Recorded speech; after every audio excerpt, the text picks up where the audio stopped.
سامعین ناظرین، infection control society آپ کی صحت کے لیے اور آپ کی آگاہی کے لیے اور نئی معلومات پہنچانے کے لیے مضامین آپ کی سماعت کے لیے پیش کرنا چاہتی ہے۔ ہم پری میچور بیبیز کے بارے میں آپ کو بتا رہے تھے۔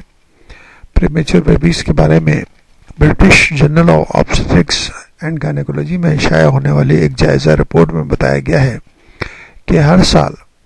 صرف برطانیہ میں 50,000 بچے قبل از وقت یعنی کہ 37 ویک سے قبل دنیا میں آ جاتے ہیں۔ برطانوی محقق اور پروفیسر لوسیلا فورٹسن کے ایک تحقیق اور ریسرچ کے مطابق ایسی 92 خواتین جنہوں نے 34 ہفتے یعنی کہ ویکس پورے ہونے سے پہلے بچے کو جنم دیا تھا، ان کے تھوک یعنی سالیوا میں پروجسٹرون ہارمون کی سطح 37 ہفتے یعنی کہ ویک مکمل ہونے کے بعد بچوں کو جنم دینے والی خواتین کے مقابلے میں بہت کم تھی۔ یعنی کہ پروجسٹرون جو ہارمون ہے جو پریگنینسی کو مینٹین کرتا ہے، وہ جو ہے اس کی کمی سے یہ مسائل پیدا ہو گئے۔ ماہرین کے مطابق پروجسٹرون ہارمون میں دافع سوزش خصوصیات ہوتی ہیں۔ اگر ماں کے جسم میں یہ ہارمون ضرورت سے کم ہو تو اس سے جراثیمی انفیکشن ہو سکتا ہے، جو قبل از وقت ولادت کا ایک اہم سبب ہے۔ علامات میں پیٹ میں درد ہونا شامل ہے، جیسے نارمل ڈیلیوری کے وقت ہوا کرتا ہے۔ یہ درد کام کاج سے بڑھتا ہے اور آرام کرنے سے کم ہوتا ہے، اور اگر ایمنیوٹک سیک پھٹ جائے تو اس کا پانی خارج ہونے لگتا ہے۔ کنگز کالج آف ریسرچرز کے مطابق اگر ابتدائی مرحلے میں حاملہ خواتین کے سالیوا میں یعنی کہ تھوک کے میڈیکل ٹیسٹ کے ذریعے پروجسٹرون ہارمون کی کمی کی تشخیص ڈائگنوسس ہو جائے اور ایسی خواتین کو دوران حمل یہ ہارمون دے دیا جائے تو ان کے شکم میں پرورش پانے والے بچے کے لنگس اچھی طرح تشکیل پا سکیں گے اور پیدائش کے بعد ان میں کوئی معذوری یا خدا نخواست موت کا خطرہ کم ہو جائے گا۔ نیز اگر مریضہ میں قبل از وقت پیدائش کی علامات پیدا ہو جائیں تو مریضہ کو درج ذیل طریقے سے آرام کرنے کی ہدایت کی جائے، کیونکہ اگر اکثر آرام کرنے سے بھی یوٹرس یعنی کہ رحم کے سکڑنے کی کیفیت کنٹرول ہو جاتی ہے۔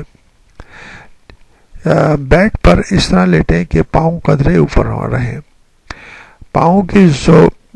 زور پر ہرگز نہ بیٹھیں، بھاری بوجھ نہ اٹھائیں، زیادہ دیر تک بیٹھ کر کام کاج نہ کریں۔ اگر خدشہ ہو کہ بوجھ پڑ جائے گا تو ڈاکٹر کی تجویز کردہ پیٹی یا بیلٹ استعمال کریں، لیکن اگر پھر بھی حالت نہ سنبھل سکے تو فوری طور پر اسپتال سے رجوع کریں، کیونکہ یہ ایک ایمرجنسی کی کیفیت ہے اور اس کا علاج گھر یا کلینک میں ممکن نہیں ہوتا۔ قبل از وقت یعنی کہ پریمیچر بیبیز کے پیدا ہونے والے بچوں کی زندگی میں پیش آنے والے مسائل کی جہاں تک بات ہے تو ایک برطانوی جائزے میں بتایا گیا ہے کہ مقررہ 9 منتھ سے پہلے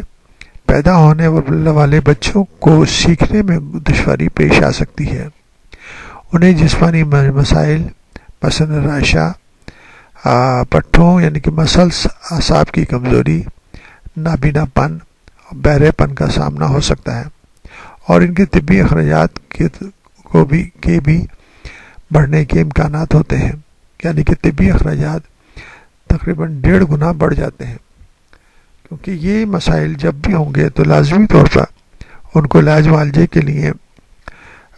بہتر سہولتیں چاہیے ہوں گی، اور ان کی اگر بچے کمزور ہوں گے ان کے اندر انفیکشن کے بھی چانسز رہتے ہیں، اور انفیکشن کے ٹریٹمنٹ میں بہرحال میڈیسن کی ضرورت پڑے گی، اور اس طرح ان کے اخراجات بڑھ جاتے ہیں۔ تو بہتر یہ ہے کہ جو بھی مسائل ہیں پریگنینسی کے مسائل ہیں ان کو اچھی طرح لوگوں کو روشناس کرانا چاہیے، اور جو احتیاطی تدابیر اختیار کی جا سکتی ہیں وہ پریونشن کے طور پر استعمال کی جائیں تاکہ وہ مسائل پیش نہ آ سکیں جو کہ پری میچر بیبی کے پیدا ہونے سے پیش آ سکتے ہیں۔